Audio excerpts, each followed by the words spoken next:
Waalaikumsalam warahmatullahi wabarakatuh. Halo teman-teman semua, selamat siang. Siang. Bagaimana nih kabarnya pada pagi hari ini? Baik Kak. Alhamdulillah kalau misalkan baik. Perkenalkan sebelumnya nama saya Siti Fadila. Saya mahasiswi bimbingan konseling Islam dari Universitas Sultan Maulana Hasanuddin Banten, UIN Banten. Nah, berdirinya saya di sini itu untuk memberikan instrumen berupa asesmen DCM. Sebelumnya kalian tahu nggak DCM itu apa? Nggak tahu. Nggak tahu. Nah, di sini aku bakal jelasin tentang DCM itu sendiri. Bisa dilihat di sini DCM itu panjangan dari daftar cek masalah, yakni daftar cek yang khusus disusun untuk merangsang atau memancing mengutarakan masalah-masalah yang pernah atau sedang dialami saat ini. Untuk sekarang aku akan ngasih link nih buat kalian supaya kalian isi daftar cek masalah ini. Di daftar cek masalah ini ada beberapa item pernyataan, ada 10 seperti kesehatan, ekonomi, sosial, dan lain-lain banyaknya. Nah, sekarang kalian boleh menggunakan handphone. Sekarang aku kirim dulu linknya ke grup, kalian boleh cek. Ini guys, satu.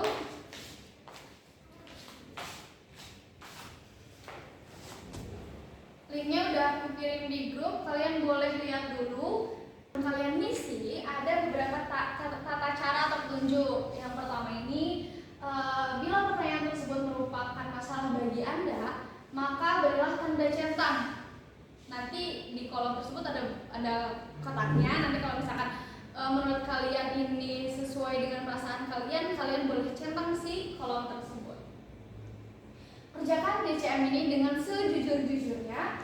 Kalian tidak perlu merasa cemas karena jawaban ini tidak akan disebarluaskan, karena jawaban ini akan dirahasiakan. Jawaban kalian dapat membantu kami untuk membantu mengatasi masalah kalian. Nah, tulis identitasnya itu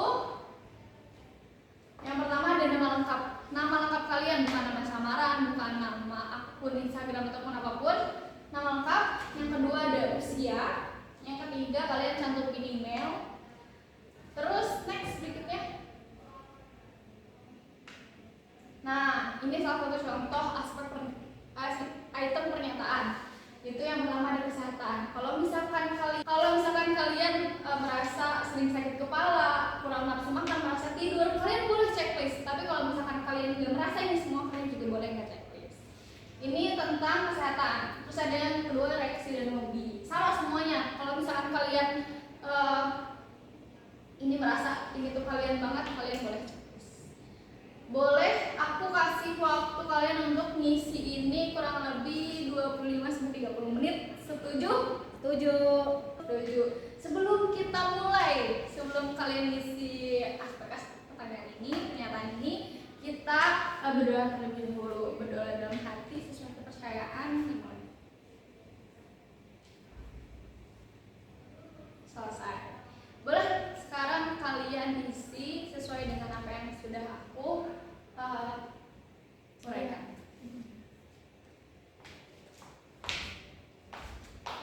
Nggak jelas tuh ini udah berapa menit? 4 menit. Udah lagi keliling nih ceritanya. Ya. Gimana?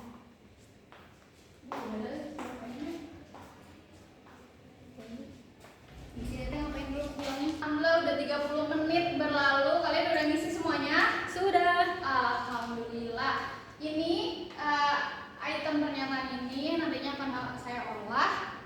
Insya Allah kita ketemu lagi di minggu depan. Kalau begitu saya pamit undur diri. Wassalamualaikum warahmatullahi wabarakatuh. Waalaikumsalam warahmatullahi wabarakatuh.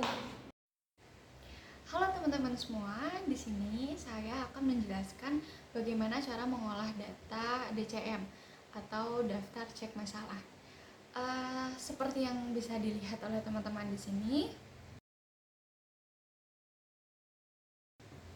ini adalah data analisis individu. Kita akan mengolah data individu terlebih dahulu. Nah, di sini saya itu menggunakan 6 responden. Di bawahnya persentase masalah itu kan ada nomor 1, 2, 3, 4, 5 sampai 10. Nah, itu merupakan item aspek permasalahan. Jadi saya ini menggunakan 10 aspek permasalahan kayak kesehatan, muda-mudi, sebagainya. Nah, dari nomor 1 sampai 10 itu merupakan aspek permasalahan. Nah, bisa dilihat oleh teman-teman di sini itu persentase tertingginya itu ada di 60 sampai 62%. Dengan persentase masalahnya itu ada di kesehatan. Nomor 1 itu adalah kesehatan. Bagaimana cara kita mengolah datanya? Yaitu dengan menggunakan rumus. Rumusnya itu yakni NM per N dikali 100%. Untuk NM sendiri merupakan jumlah item pernyataan yang menjadi aspek masalah pada satu aspek. Kayak misalkan di aspek kesehatan itu satu responden mencontreng 2 ataupun 5. Nah, untuk N sendiri yaitu jumlah item pernyataan pada satu aspek. Bisa kita contohkan yaitu di responden pertama yaitu Devina, kita jumlahkan dulu dari aspek permasalahan nomor 1 sampai 10. Ketika sudah dijumlahkan, nanti sejumlah ini dikalikan di per N dikalikan 100%, maka nanti hasilnya akan sama dengan persentase yaitu 47%. Seperti itu. Nah, yang kedua ada analisis data kelompok. Untuk analisis data per kelompok itu ada 2, yaitu ada yang per item pernyataan, ada yang per aspek masalah. Kita bahas dulu tentang per item pernyataan. Seperti yang teman-teman lihat juga, kalau misalkan yang per item pernyataan ini, nah untuk rumusnya sendiri yaitu ada MM per M dikali 100%. MM ini adalah jumlah responden yang bermasalah pada satu item pernyataan, dan M ini adalah jumlah semua responden yang diteliti. Bisa dilihat dalam nomor urut 1 pernyataan itu yang bermasalah itu ada 6 dari 6 responden. Berarti itu artinya 6 per 6 dikali 100%, itu hasilnya 100%, maka bisa dibilang sangat bermasalah. Lalu ke bawahnya pun sama seperti itu. Itu untuk analisis data per item pernyataan. Dari pengolahan data yang tadi sudah saya jelaskan, ada pun beberapa program tahunan layanan bimbingan dan konseling. Karena kan tadi banyak banget aspek bermasalah dari setiap responden. Yang pertama ada bidang layanan pribadi, yaitu dengan tujuan membantu dan meningkatkan kesadaran responden tentang kesehatan. Tadi kan kita tahu kalau misalkan kesehatan itu banyak banget permasalahan yang dialami oleh responden. Dengan komponen layanan yaitu layanan dasar, dengan strategi layanan yaitu bimbingan kelompok, sasarannya yaitu responden, materinya yaitu mendorong responden agar terbiasa hidup sehat dengan metode ceramah, diskusi kelompok. Dengan medianya yaitu PPT, PowerPoint, video, dan buku teks kesehatan alat persentase, dan komputer untuk simulasi tentang kesehatan.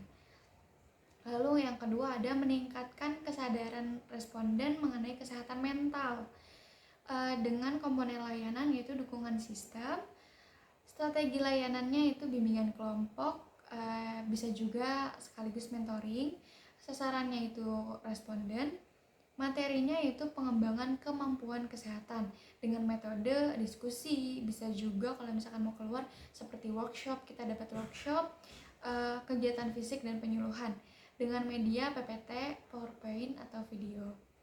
Lalu yang kedua ada bidang sosial. Di bidang sosial ini ditujukan semoga para santri dapat mengembangkan keterampilan berinteraksi sosial, yaitu dengan komponen layanan dasar, dengan strategi layanan yaitu bimbingan kelompok, sasarannya itu responden, dengan materi yaitu mengembangkan keterampilan berinteraksi dengan orang lain supaya para responden ini tidak yaitu dengan metode konsultasi individu ataupun dengan media PPT atau video.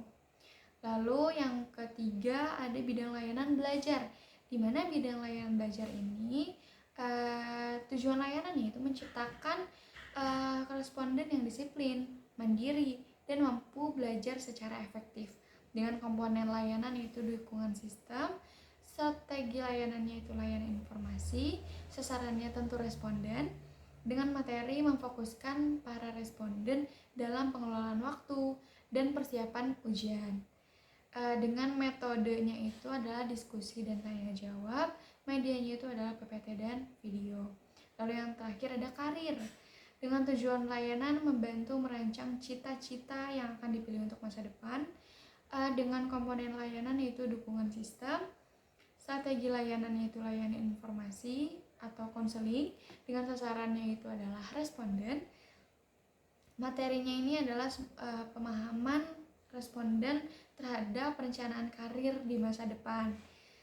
Dengan metodenya itu bisa seminar, diskusi, konseling kelompok.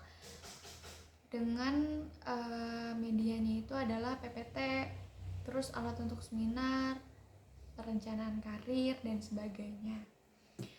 Itu adalah program tahunan dari layanan bimbingan konseling, dan tadi juga sudah saya sampaikan bagaimana cara mengolah DCM.